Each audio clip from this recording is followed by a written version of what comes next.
close till I get up. Time is barely on our side. I don't wanna waste what's left. આજે હું નવી recipe સાથે આવી ગઈ છું દર્શક મિત્રો। જય શ્રી કૃષ્ણ, કેમ છો બધાય? મજામાં? શિલ્પા કી ગુજરાતી રસોઈમાં હું સ્વાગત કરું છું। આજની જે રેસીપી છે તે આપણે સફેદ વટાણાનું એક નવીન રીતે જ આપણે શાક બનાવવાનું છે, તો ચાલો તેની શરૂઆત કરી દઈએ। આપણે સફેદ વટાણાના શાક માટે મિયા એક મોટો વાટકો છે તે આ વટાણા રાત્રે પલાળી દીધા હતા। આપણે કઠોળનું શાક હોય એટલે આપણે રાત્રે પલાળી દેવા પડે ને આપણે આ પલળી ગયા છે, હવે આને બાફવા મૂકશું। બાકી આપણાના શાક માટે બધાય મસાલા રેડી છે। તો આપણે જે ધાણા ભાજી લીધી છે અને જીરું છે, હળદર છે, ખાંડ છે, વઘાર માટે તેલ, હિંગ, ગરમ મસાલો છે, ધાણા જીરું, નિમક, આમે ઝીણા 3 મરચાના કટકા લીધા છે, આદુ ખમણી લીધું છે, ડુંગળી ખમણી લીધી છે, ટમેટાને ખમણી લીધા છે ને આ થોડીક મેં આંબલી પલાળી દીધી છે। હવે આપણે વટાણા છે તેને આપણે બાફવા મૂકીશું ને આમાં આપણે 2 સીટી કરવાની છે। હવે પહેલા આપણે ગેસ ચાલુ કરી દઈએ અને આ વટાણા છે તે આપણે આમાં બાફવા મૂકી દઈએ। એમાં આપણે 1 ચમચી જેટલું નિમક એડ કરી દઈશું અને અડધી ચમચી જેટલી હળદર। હવે આપણે આને ખાલી 2 સીટી વગાડવાની છે કારણ કે એકદમ પરલી ગયા છે। હવે આપણા વટાણા એકદમ સરસ ચડી ગયા છે। હવે આપણે આનું પાણી છે તે કાઢી લઈએ। આપણી આ કઢાઈ છે તે ગરમ થઈ ગઈ છે, આમાં આપણે એક મોટો ચમચા જેટલું તેલ ઉમેરી દઈએ। તેલ થઈ ગયું છે, એમાં આપણે 1 ચમચી જેટલું જીરું ઉમેરી દઈએ।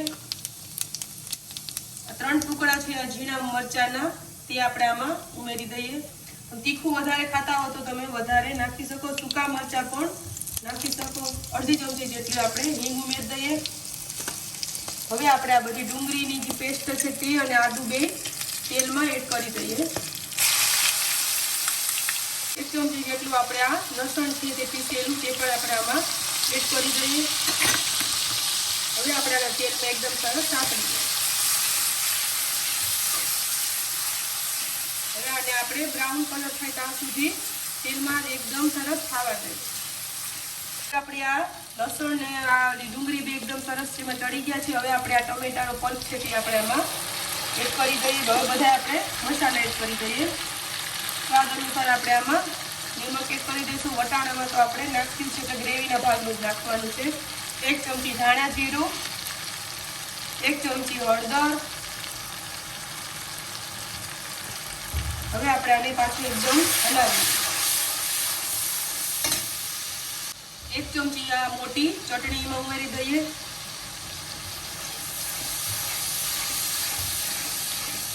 અને આપણે થોડીક એમાં ધાણા ભાજી ઉમેરી દઈએ અને જે આપણે આંબલી પલાળી હતી તેનું આપણે આંબલીનું જે ખાટું પાણી છે તે આમાં એડ કરી દઈએ। તમે લીંબુ પણ આપણે આમાં એડ કરી શકીએ, પણ આ આંબલીનું પાણી એકદમ સરસ લાગે છે એટલે મેં આંબલીનું પાણી ઉમેર્યું છે। પાછું આને એકદમ મિક્સ કરી લઈએ। આપણે આંબલીનું પાણી નાખ્યું છે એટલે આપણે 1 ચમચી જેટલી ખાંડ ઉમેરી દઈશું। જો ખટાશ ખાતા હોય તો આપણે ખાંડ ઉમેરવાની જરૂર નથી, પણ આંબલી છે એટલે આપણે ખાંડ નાખીએ તો શાક એકદમ સરસ સ્વાદિષ્ટ થાય। હવે આપણી ગ્રેવી એકદમ સરસ પાકી ગઈ છે। હવે આપણે આમાં વટાણા બધાય એડ કરી દઈએ।